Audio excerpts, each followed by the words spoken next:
On écoute la lecture.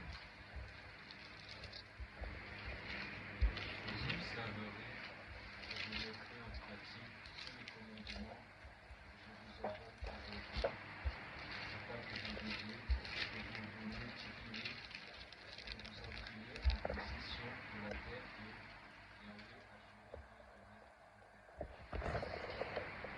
Souviens-toi de tous les chemins par lesquels Yahweh ton Elohim t'a fait marcher pendant ces 40 ans dans ce désert.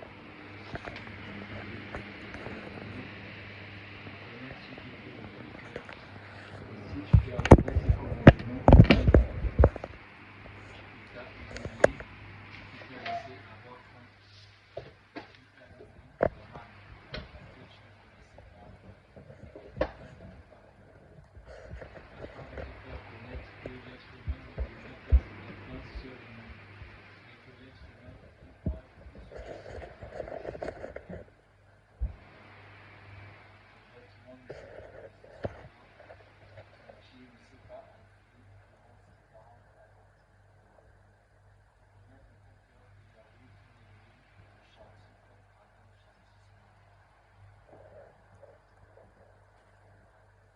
Garde les commandements de Yahweh ton Elohim pour marcher dans ses voies, pour les craindre. Car Yahweh ton Elohim, voilà que tout bénit dans la terre de torrents d'eau, de sources et des eaux souterraines qui jaillissent dans les vallées et dans les montagnes, une terre peuplée, riante, fruitière,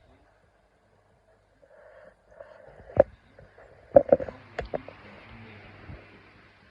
Une terre où tu ne mangeras pas de pain dans la pauvreté, où tu ne manqueras de rien. Terre où le pierre soit en fer, et où tu pourras extraire du cuivre des montagnes. Tu mangeras et tu feras satiement. Tu béniras Yahweh ton Elohim pour la bonne terre qu'il t'a donnée. Prends garde à toi de peur que tu n'oublies Yahweh ton Elohim, en regardant pas ses commandements, ses ordonnances et ses statuts qu'il t'ordonne aujourd'hui.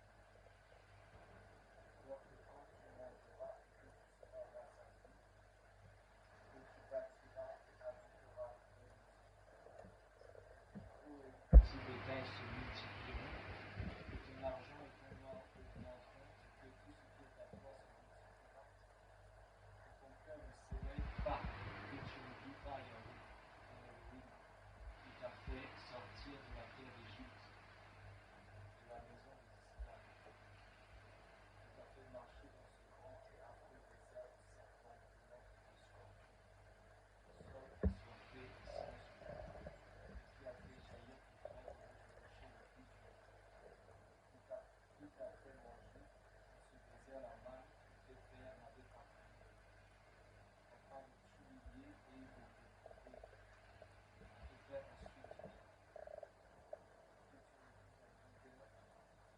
La force et la puissance de maman m'ont acquis ces richesses. Tu te souviendras de Yahweh ton Elohim, car c'est lui qui te donne de la force pour parcourir ces richesses, afin de confirmer son alliance qu'il a juré à tes pères comme aujourd'hui. S'il a respecté Dieu, si tu oublies Yahweh ton Elohim, que tu ailles plus haut que lui, si tu les sers et que tu te prosternes devant eux, je vous avertis aujourd'hui que vous périrez, vous périrez. Vous périrez comme les nations que Yahweh fait périr devant vous, parce que vous n'aurez pas obéi à la voix de Yahweh votre Dieu.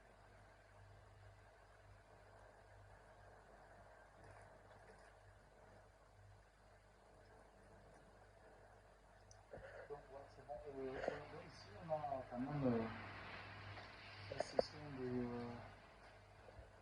c'est des paroles Moïse. Hein. Donc, on a ici, Israël était ils étaient un peu sous la direction de Moïse. Moïse était leur guide spirituel. Donc, l'instrument que Dieu a utilisé pour les sortir de cet esclavage-là. Et Dieu, qu'est-ce qu'il a fait? Au lieu de le faire, ils auraient pu passer par le nord, d'accord, pour atteindre, parce que l'Égypte était divisée en trois. Il y avait la haute Égypte, la basse Égypte et la moyenne Égypte. Ils auraient pu passer par la basse Égypte pour éviter la mer Rouge et directement tomber dans le pays des Philistins. Ça pouvait prendre 3 jours. Hein. Mais Dieu va les faire descendre passer par la mer plus le désert.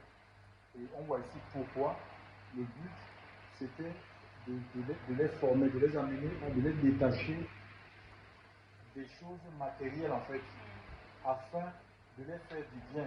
L'objectif c'était qu'ils dépendent du Seigneur, qu'ils apprennent à dépendre de Dieu. C'est des gens qui étaient dans l'abondance, malgré leur affliction en Égypte.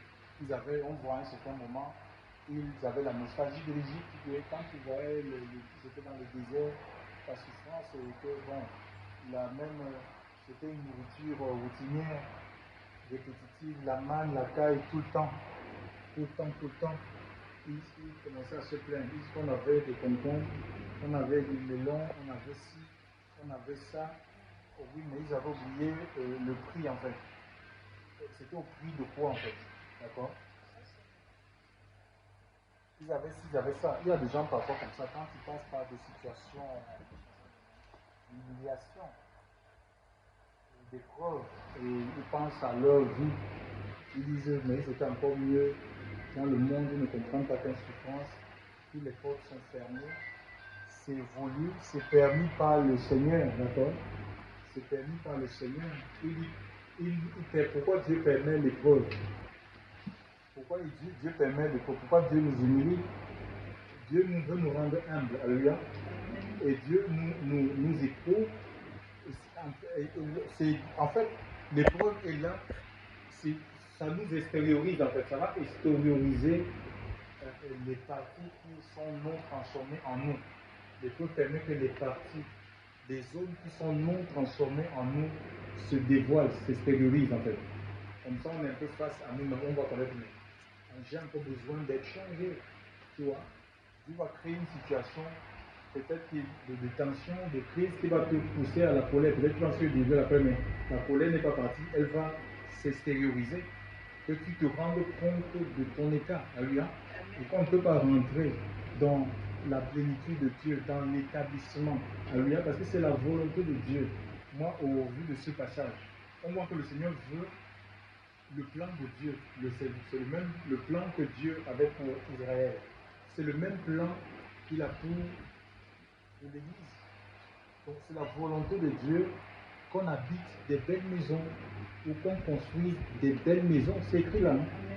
C'est pas moi qui ai écrit ce livre. Donc on ne veut pas rester sur... attention, on peut tomber dans une forme de fausse humilité en fait. C'est la volonté de Dieu qu'on mange. L'Écriture nous dit que nous sommes dociles. Il y a un passage, on peut lire Lévitique, je crois Lévitique 28-19, et une autre personne va ouvrir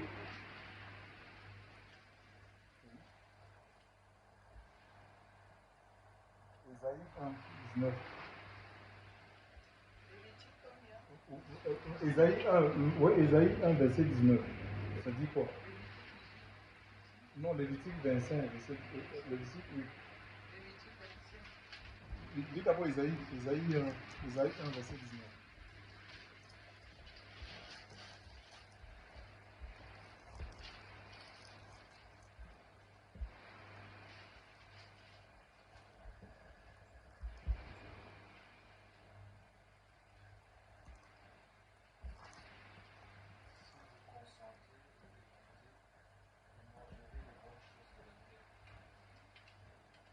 Ça dit quoi? Les meilleures productions du pays, dans d'autres versions. Et c'est ça, c'est Isaïe 1,19, hein? Oui. Voilà, et Lévitique,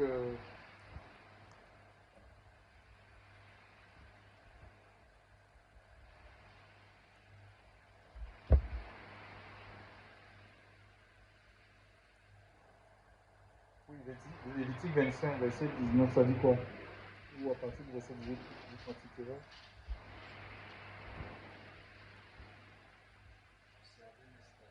Jusqu'au... Oui. Oui.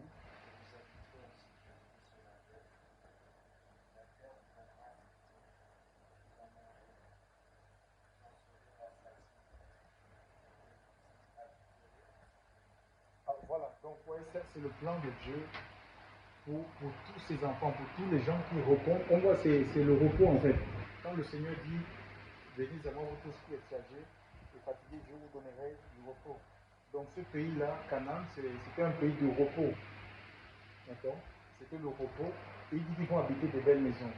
Ils mangeront les meilleurs, ce qu'il y a de meilleur. D'accord? C'est des gambas, je ne sais pas, je vous sais comment. Par exemple, moi, j'aime les crevettes. Oui, toi, tu as commencé à manger les crevettes. Non, mais moi, oui, parce que j'aime les... Oui, mais écoutez, lisez Deutéronome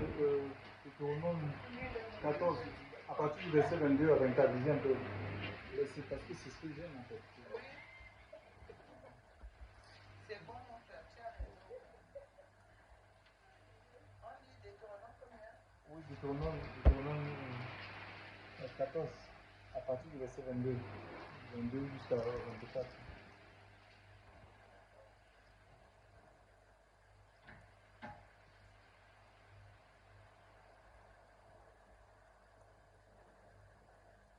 Deutéronome 14, Oui, 22 à 27. Oui. Tu ne manqueras point de donner la dîme Oui. de tout le produit de ta semence, de ce qui sortira de ton champ chaque année. Et tu mangeras devant Yahweh ton Dieu, au lieu qu'il aura choisi pour y faire habiter son nom.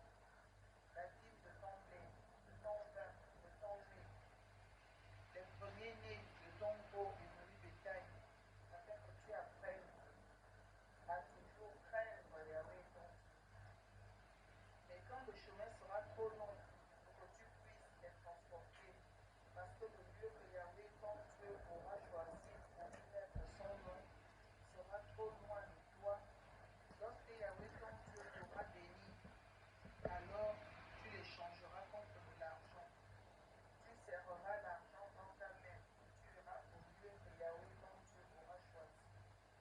Et tu donneras l'argent contre tout ce que ton âme désirera, des bœufs, des brebis, du vin, des liqueurs fortes, tout ce que ton âme demandera, tu le mangeras devant Yahweh ton Dieu, et tu te réjouiras, Ah, voilà. toi et ta famille. Voilà, on voit ici, le Seigneur veut qu'on se réjouisse à lui. Donc, ce n'est pas interdit de, par exemple, une naissance, tu peux décider d'inviter des frères ou, je ne sais pas, une promotion, de faire une fête. Hein. Ce n'est pas interdit, c'est biblique ça. Donc, il faudrait pas. On pense, en vrai, on a hérité d'un christianisme qui met les gens un peu, on est complètement en âge, coupé complètement de réalité. Si les Abraham, les Isaac, les Jacob, ils vivaient à notre époque, ils devaient utiliser les moyens de l'époque parce qu'à l'époque, c'était avec des chevaux, c'était sur des ânes qui se déplaçaient. Aujourd'hui, on n'a pas des ânes à chevaux, ça a été l'homme à utiliser son intelligence pour fabriquer, en observant la nature, les mille pattes, il a créé des trams, il y a des voitures. Hein. En regardant les animaux, il y a certaines voitures même qui portent les noms d'animaux comme Jaguar, tu vois. Donc c'est l'intelligence humaine pour faciliter la vie. Je ne vois pas que celui qui a conçu ces ventilateurs, si c'est quelque chose de bon, c'est une intelligence qui vient de Dieu et ça nous sert. Alléluia. Parce qu'il avait réfléchi, il a dit, ben, il y a la chaleur à son époque, mais il faut trouver quelque chose pour qu'il y ait du vent. Donc, c'est pas, et Dieu n'est pas contre que les enfants de Dieu la propriété privée, d'accord? Il y a certaines personnes parce que même ça dit que tu peux acheter une maison ou construire une maison, c'est un péché. Dieu n'est pas contre ça, c'est le fait qu'on soit riche. Dans la Bible, Isaac était devenu fort riche. Je te donne la force pour acquérir ces choses. Mais ça dit que les enfants de Dieu peuvent être riches. Les enfants de Dieu peuvent envoyer leurs enfants dans des grandes écoles parce que Dieu nous appelle à être témoins. Ça peut faire des écoles de médecine et dans la médecine, cette personne va exercer. Il sera témoin dans ce milieu-là parce qu'il sera confronté à des situations où la médecine est limitée, elle ne peut rien faire. Et c'est comme ça qu'il va faire valoir son témoignage. Alléluia. C'est pareil même dans la politique en fait. Dieu va permettre que les gens travaillent dans les cabinets ministériels et tout. C'est pour être témoin en fait, d'accord? C'est pour être témoin de Christ. Donc, on va habiter dans des bonnes maisons. Donc, avoir une bonne voiture, c'est pas mauvais. C'est pas mauvais en soi. Mais le problème, c'est qu'il ne faut pas que les choses matérielles, la différence, c'est que ces choses-là, on ne soit pas dépendant de ces choses. On a ces choses, mais comme si on ne les avait pas. Que ça ne devienne pas des idoles. Parce que si ça devient des dieux, ça dit qu'il y a un problème, d'accord, dans notre vie. Donc Dieu n'est pas contre, le Seigneur n'est pas contre. Il veut qu'on se réjouisse, alléluia. Et le monde est conçu, le monde dans lequel nous vivons est conçu de telle sorte que on ne peut pas se passer de l'argent pour acheter et pour vendre. Il faut de l'argent et si ton Dieu te bénit. Donc c'est en faisant quelque chose, c'est en travaillant sur quelqu'un ou en ayant toi-même une activité. Voilà ce que tu as fait. Donc aujourd'hui, on demande aux enfants des bénédictions, des gens qui n'ont rien, des gens qui ne travaillent même pas. On leur dit donnez l'argent et Dieu va vous bénir. Non, il dit si ton Dieu te bénit. On voit que c'est parce que Dieu m'a béni. Oui, comme ça, quand tu bénis Dieu, toi, oui. en retour, comment dire ça? En retour, je suis reconnaissant, oui, voilà. Parce que ce que j'ai de mon Dieu, et ce qui vient de mon Dieu, je le redonne à mon Dieu. Donc c'est comme ça, c'est pas que je n'ai rien et on commence à me faire les pressions. Donc on voit ici, mais avant cela, avant de rentrer dans ce repos-là, d'accord, le repos donc établissement, ce que Dieu veut, il veut vraiment l'établissement, il veut le bien-être. Il a des projets de bien-être pour chaque enfant de Dieu, pour nos familles, pour nos enfants. Alléluia. Le meilleur, ce n'est pas un problème de réseau. Le seul réseau qu'on a, c'est le Seigneur. Alléluia. Il faut vivre dans la crainte de Dieu. Même pour l'étude de vos enfants, vous n'avez pas à vous soucier.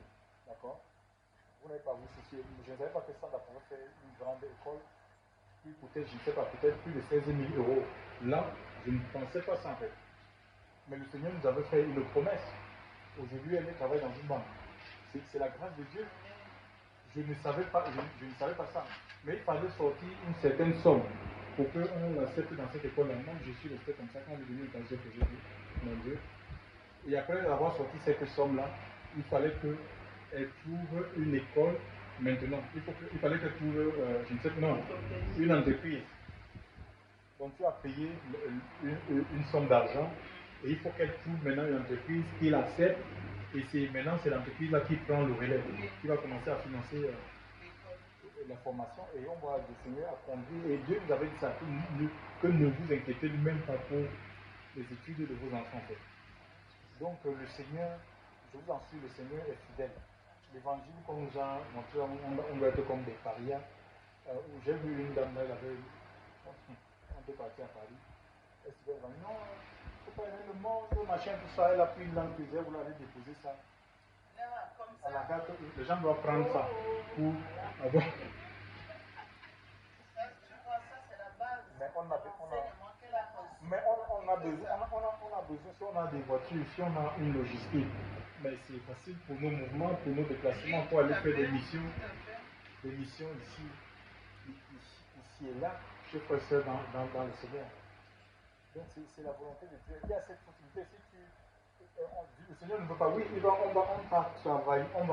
Quand on marche avec le Seigneur, c'est-à-dire que c'est un passage obligatoire, comme Israël, où le Seigneur doit nous humilier en fait. Donc Dieu va nous dire, ça c'est à nous de qu'on se dépouille de nous-mêmes, de l'orgueil. Dieu nous vide. Alléluia. Et il va nous imposer des situations qui sont inconfortables, mais c'est pour un temps. D'accord? Mais il faut qu'on reste compte. Nous, on doit prouver notre fidélité. Quand il dit je t'ai éprouvé, éprouver, c'est tester une personne. C'est examiner pour voir est-ce que tu vas rester avec moi ou tu vas partir. C'est un test. D'accord? Et si tu réussis ton test, et voilà maintenant, le Seigneur ouvre les vents des cieux. Il te communique la bénédiction, même jusque-là.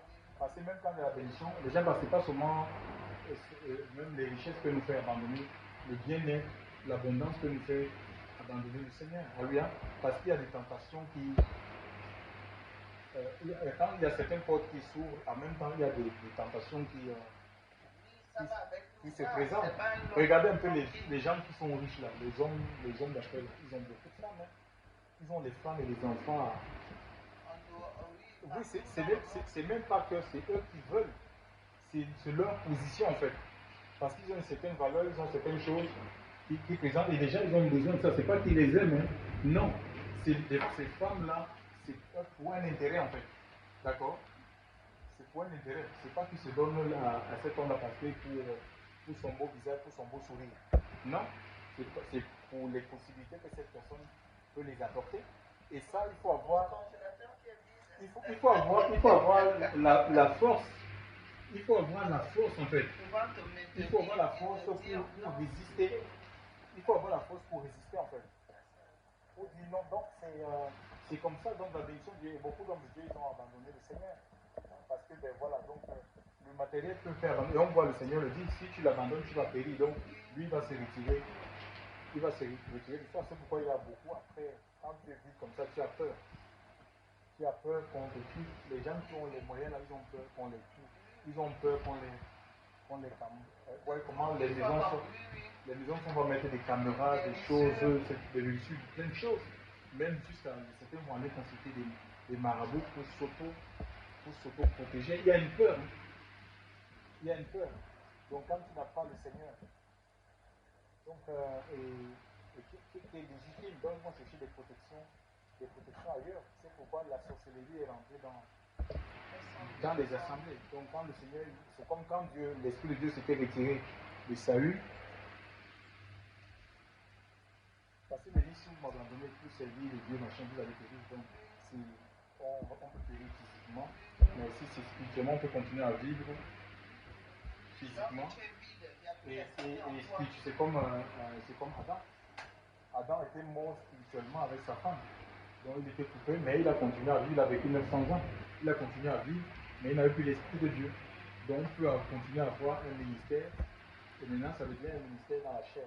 Le Seigneur t'a promis que l'eau va sortir, tu vas voir sur des eaux qui sont sur des rochers, l'eau sur des montagnes, sur des montagnes, par rapport qui vont permettre que tes plantes, ce que tu vas construire sur les vallées, tu ne vas pas aller puiser comme ils faisaient en Égypte. Hein. Il fallait qu'ils aillent dans le Nil pour puiser l'eau dans les jarres.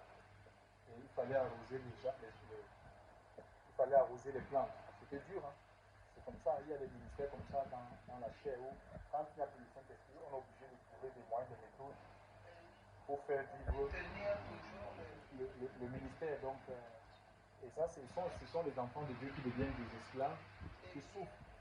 Parce que quand il y a l'onction, quand tu as l'onction de Dieu dans ta vie, la présence, la volonté de Dieu, le Seigneur, il pourvoit, Dieu va disposer des choses en fait. Dieu va disposer des choses parce que c'est lui-même qui soutient son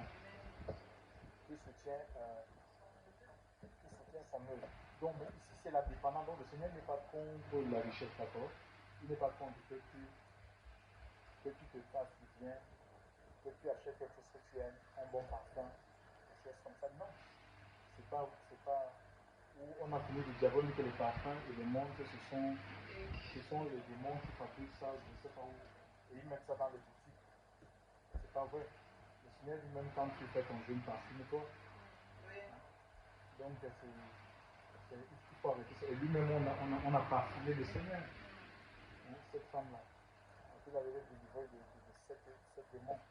Elle a parfumé le Seigneur. Le vêtement du Seigneur même. On ne l'a pas déchiré. Les gens, ils ont tiré au sort pour savoir à qui ça devait revenir. Donc, ça devait être quelque chose qui était coûteux. Et Dieu peut me donner des choses, pas forcément qu'on va les acheter. Alléluia. Il y a des choses qu'on peut obtenir. Donc, il faut enlever dans la tête qu'à tout prix, il me faut peut-être l'argent pour acheter. Dieu peut faire qu'on te donne une voiture gratuitement. D'accord? Il peut faire que tu hérites une maison gratuitement. Il peut faire que tu obtiennes certaines choses à travers des relations, en fait, sans acheter. Et ça, c'est possible, en fait, avec le Seigneur. Il faut que nous apprenions, nous aussi, parce que parfois, on a des schémas, en fait. On est sur des schémas, en fait. On compte sur la fidélité de Dieu. On ne sait pas comment il va faire, mais il est tout puissant. S'il a fait une promesse, il peut donner des choses. Je vous assure, il le fera. Et le Seigneur veut vraiment que nous soyons. On ne peut pas être mal et chercher à faire du bien. Allez, ça, on a vu ça aussi dans les assemblées. Hein. Tu ne vas te briser sous couvert que tu cherches Dieu. Que tu dois faire les œuvres. Tu vis comme un clochard, mais on ne peut pas regarder, il fait excessivement chaud. Mais achète-toi un ventilateur, tu ne peux pas vivre comme ça, tu peux mourir. Mais est-ce que tu sais que tu peux mourir on appelle ça, la canicule peut te tuer en fait. Hein. La chaleur que vous voyez là, ça nous vide, hein, ça vide le corps de l'homme a besoin de presque 78% voire 80% d'eau. Ça a 80% d'eau, ça a besoin. Et quand il fait chaud, ben, l'eau diminue, ça a besoin de l'eau. C'est constitué essentiellement de l'eau. Donc il faut t'acheter la sagesse intérieure que tu aies un ventilateur. Tu ne peux pas rester, il y a la canicule. Tu n'as pas un ventilateur chez toi, achète-toi un ventilateur s'il te plaît. Tu ne peux pas. Tu ne peux pas tourner, tu ne peux pas tourner parce que tu crains que la facture grimpe. Non. Tu ne peux pas. Tu dois dépendre de Dieu. Tu dois dépendre du Seigneur. Tu ne peux pas rester chez toi. C'est-à-dire qu'il y a des hivers tellement qui sont tellement froids, oui. Que tu dis que non, tu ne peux pas mettre le chauffage. Comme il y a une soeur qui faisait ça. Mais tu peux mourir. Tu vas mourir et l'argent, peut-être le petit argent que tu as là, ça va rester à qui? C'est d'abord le chauffer, c'est d'abord pour toi. Même l'eau, c'est pareil pour l'eau. C'est pareil pour l'eau, il y a des gens, non, il ne faut pas tirer la chasse, il faut pas, tu vas chez eux, mais tu dis que mais je suis là. Il faut faire des économies d'eau, machin. Non. Tu ne peux pas vivre comme un clochard, mon ami. Tu ne peux pas même manger. Que tu travailles ton argent, mais tu n'arrives pas à bien t'alimenter. Mais tu préfères donner, tu peux facilement donner 100 € par-ci, 200 € par-là. Et tu n'arrives pas à tout. Toi-même, tu n'arrives pas, oui. Et c'est toi qui travailles.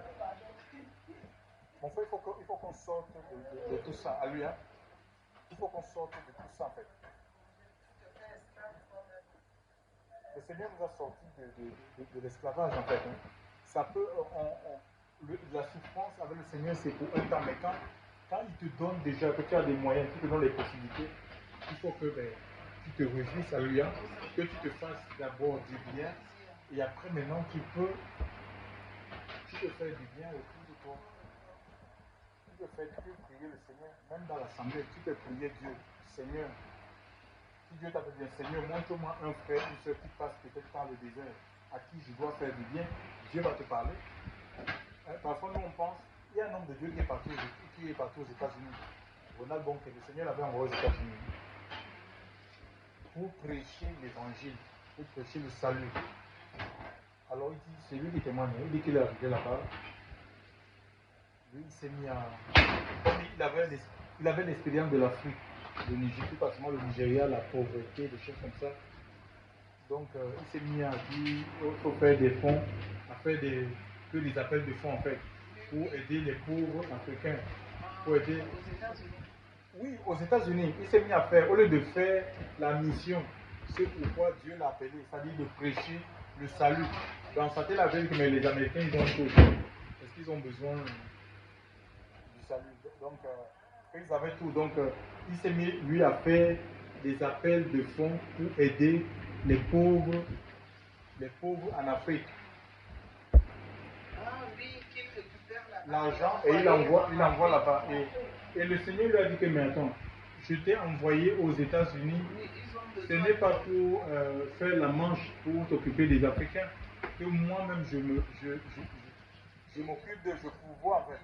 Que je t'ai envoyé aux États-Unis pour prêcher le salut des hommes. Oui, aux Américains, et ça l'a changé. Parce que le salut, c'est pour tout le monde. Hein. L'évangile, c'est pour tout le monde. Hein. La Bible dit que je n'ai pas honte de l'évangile, car c'est la puissance de Dieu pour le salut de quiconque croit. Hein. Donc, ce n'est pas pour certaines personnes, non, c'est pour tout le monde. Alléluia. Car Dieu a tant aimé le monde qu'il a donné son Fils afin que quiconque croit en lui ne périsse pas. Il n'a pas dit que les pauvres croient, non. Tout le monde a besoin, qu'on soit riche, qu'on soit pauvre, on a besoin de rencontrer Jésus pour rentrer dans le royaume des cieux, parce que les richesses ne peuvent pas nous faire rentrer dans. Nous avons l'exemple de Lazare et de l'homme riche. Donc c'est l'évangile qui est ce moyen-là qui nous permet de rentrer, d'accéder au salut au salut de Dieu. Donc, et Jésus va nous dire que les pauvres, vous les aurez toujours avec vous. Hein. Et une meilleure façon pour aider même les pauvres, c'est de les présenter le Seigneur. Et des fois, nous, on pense qu'il faut aider l'argent. Il y a un orphelinat là-bas qui est en train d'être confus. On prend l'argent, on envoie. Il y a, je ne sais pas, il y a les enfants, machin, tout ça. Puis on envoie l'argent partout, parfois même, on oublie même les besoins, même au milieu de nous, là où le Seigneur nous a appelés en fait, à travailler. On a du mal à soutenir cette œuvre, on a du mal, mais pour qu'elle fonctionne comment? On envoie l'argent à gauche, à droite, on envoie l'argent. C'est grave, il y a des gens qui fonctionnent comme ça. Même des personnes même qui sont dans les assemblées, où ils envoient leur dîme au pasteur en Afrique, au lieu de soutenir là où le Seigneur les a appelés en fait. Et c'est après le blocage, après le Seigneur est obligé de soutenir. On ne comprend pas pourquoi, on est statique, après notre vie elle est statique, on se demande mais qu'est-ce qui se passe. Il faut que vraiment on demande l'intelligence et la sagesse au Seigneur, et l'Esprit de Dieu nous a été donné. Pour nous conduire à des choses qui nous échappent, il faut demander conseil au Seigneur. Alléluia. Lui seul il saura nous éclairer. Donc le Seigneur dit, cherchez premièrement par le royaume et la justice, et toutes choses vous seront données par-dessus. Donc nous, on n'est pas à la course, comprenez bien mon message, on n'est pas à la course des choses de la terre. C'est pas ce que je suis en train de dire. Hein. On peut dire Matthieu 6. Matthieu 6. Matthieu 6 à partir du verset 31.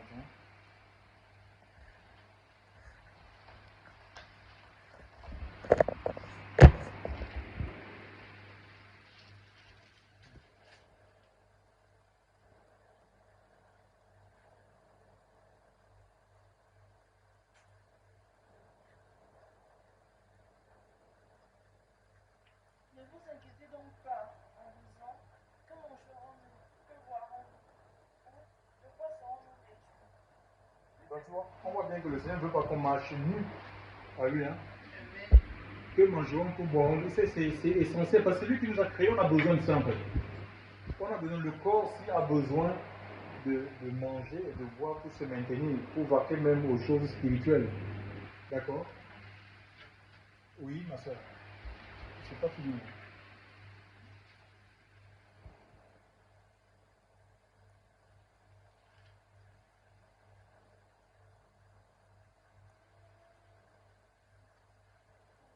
Vu que les gentils recherchent toutes ces choses. Donc ce sont les gentils là, ce sont les païens en fait. Ils sont à la course de ces choses. Ils sont prêts à faire n'importe quoi, à n'importe quel prix, et obtenir ces choses. Oui, et là le Seigneur nous dit quoi?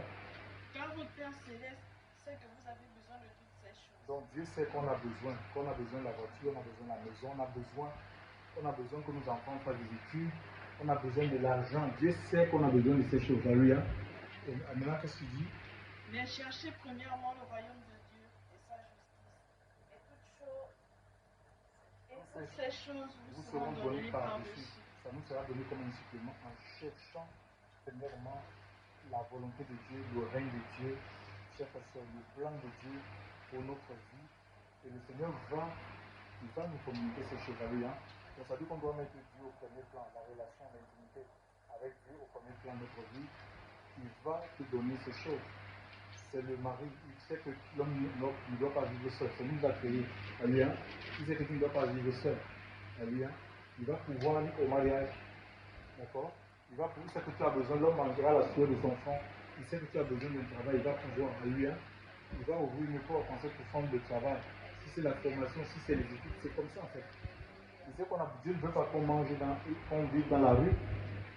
Comme des pieds, il va pouvoir une maison. Alléluia. Mais il peut te maintenir d'abord dans une situation où tu n'as pas d'appartement, mais tu peux dans un groupe, tout le monde a son appartement, mais toi tu ne l'as pas. C'est pour que. Oui, t'humilier, c'est pour te former, lui. D'accord? Oui, le Seigneur peut te maintenir comme ça, mais c'est pour un temps.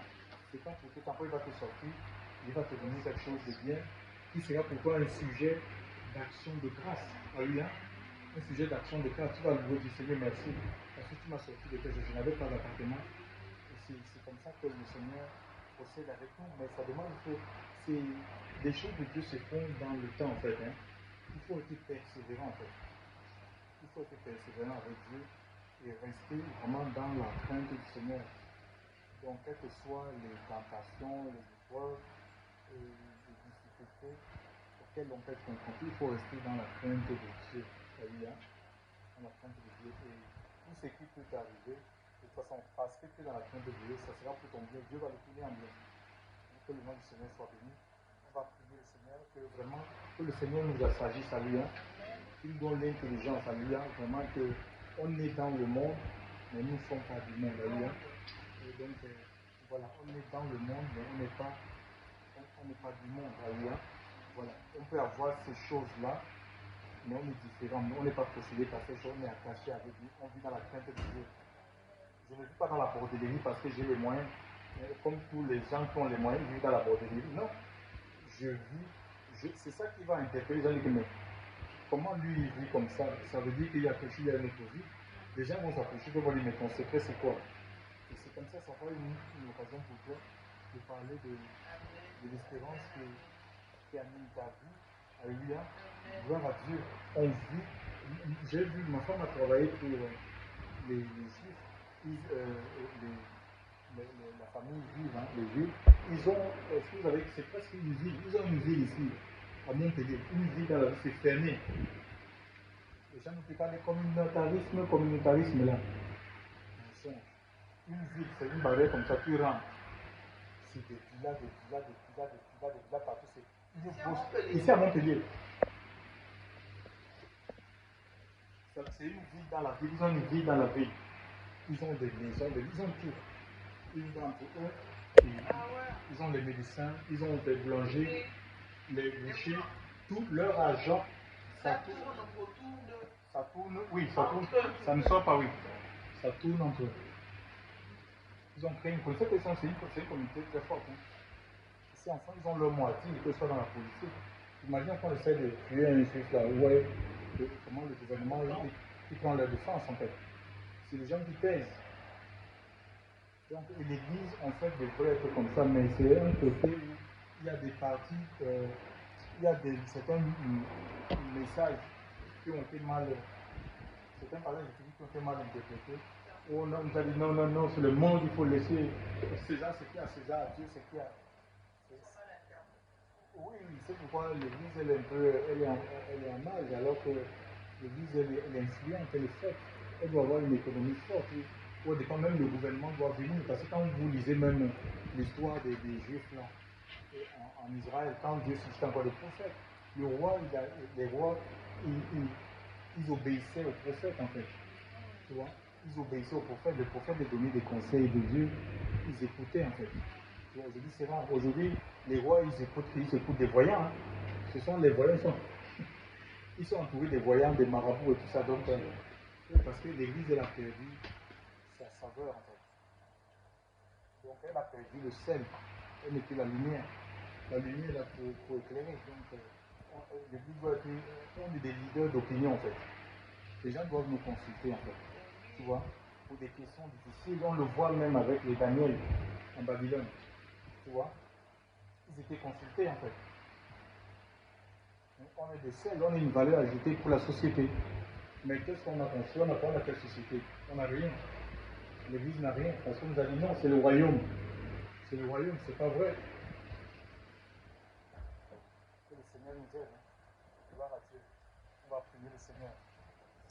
Éternel mon Dieu et mon roi, nous te rendons grâce. Tu dis que l'onction, Seigneur mon Dieu, mon Père, Seigneur, de la dernière saison, Seigneur, sera plus grande. Mon Dieu, mon Père, nous te demandons de déverser ton esprit, Seigneur, qui est un déversement. Qui est un déversement de ton esprit, qui est un déversement du Saint-Esprit, Seigneur Dieu, Père, dans nos vies, Seigneur. Nous voulons vivre, Seigneur, cette onction, Seigneur Dieu, qui est puissante, que tu promets, Seigneur Dieu, avant, Seigneur, ton retour prochain, Seigneur. Nous te demandons, Seigneur, vraiment de nous édifier. Nous te demandons, Seigneur, de nous remplir. Nous te demandons de nous façonner. Seigneur, que ta présence soit réelle dans nos cœurs, dans nos vies. Seigneur, que nos vies se conforment chaque jour à ta volonté. Nous voulons dépendre de ton esprit, Seigneur.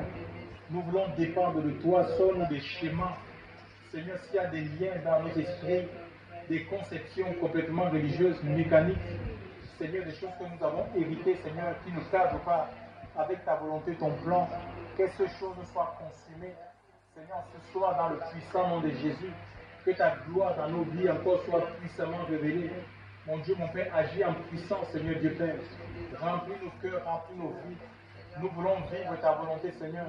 Nous voulons des instruments pour ta gloire. Seigneur mon Dieu et mon roi, Seigneur Dieu. Seigneur mon Dieu, mon Père, Seigneur Dieu Père. Et jouer notre rôle, Seigneur Dieu. Là où tu nous as placés, Seigneur. Que ton Esprit Saint continue à nous bâtir, à nous façonner. Seigneur mon Dieu, mon Père, Seigneur. Shanda Yamaseke Reba Koto Basava. Yuba Baba Baba. Shakata Maseke.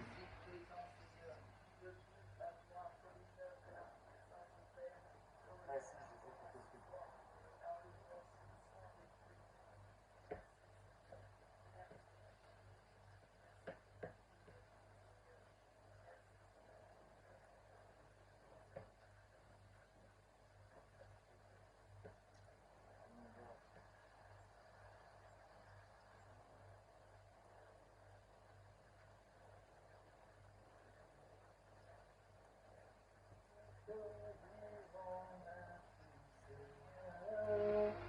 Merci mon Dieu, nous te disons merci Seigneur. Merci mon Dieu, pour ce moment Jésus. Alléluia, merci mon Dieu, nous te disons merci Seigneur. Merci mon Dieu, pour ta présence Jésus. Alléluia, merci mon Dieu, nous te disons merci Seigneur. Merci mon Dieu. Gloire à Dieu. Vraiment, le Seigneur nous dit, il faut qu'on exerçons nous tous dans la lecture. Alléluia. Dans la lecture des Écritures. Vous pouvez pas passer une semaine sans lire la Bible, c'est pas normal. Le Seigneur veut des disciples. Tu ne peux pas passer une semaine que tu ne lis pas les Écritures en fait. Tu as la Bible, tu as la Bible même sur le téléphone, même avant de dormir. Voilà. Normalement, un chrétien doit lire même la Bible une fois. Donc si c'est quelqu'un qui n'aime pas trop la lecture, doit être en capacité de lire toute la Bible, de la Genèse à l'Apocalypse, une fois l'année en fait. Au moins une fois. C'est possible, hein? Au moins une fois en fait. Genèse Apocalypse. Il faut se donner à la lecture des Écritures. C'est pas d'être un homme hein, ou d'être ministère. D'accord? Dieu se sert des disciples. Hein. Qu'on soit un homme, qu'on soit une femme. Parce que ouais, l'Esprit de Dieu, il faut qu'il y ait la parole en fait. D'accord? Et le Seigneur, c'est lui qui donne vie à la parole en fait. Il faut qu'il y ait la parole en toi en fait. Et il te rappelle les paroles du Seigneur. Et les paroles de Dieu sont écrites. C'est pas que tu vas. Ne fais pas comme les étudiants en fait. Par exemple, quand il étudie, il faut qu'il mémorise. Non. Tu lis tout simplement. Et à un moment donné, si l'Esprit de Dieu trouve une nécessité et que tu entretiens une relation avec le Seigneur, il va te rappeler, il va te dire ce que tu as lu dans telle parole, dans tel passage. C'est comme ça que ça se passe en fait. Il va te donner le passage, d'accord? C'est comme ça, et le jeûne aussi. Tu ne peux pas rester une semaine, au moins sans jeûner un jour. Il faut pas, c'est déjà même pour ton propre bien en fait. Parce que Satan ne dort pas en fait. Le diable ne dort pas. Donc, c'est des choses qui nous donnent la victoire sur la chair en fait. Hein. Sur la chair.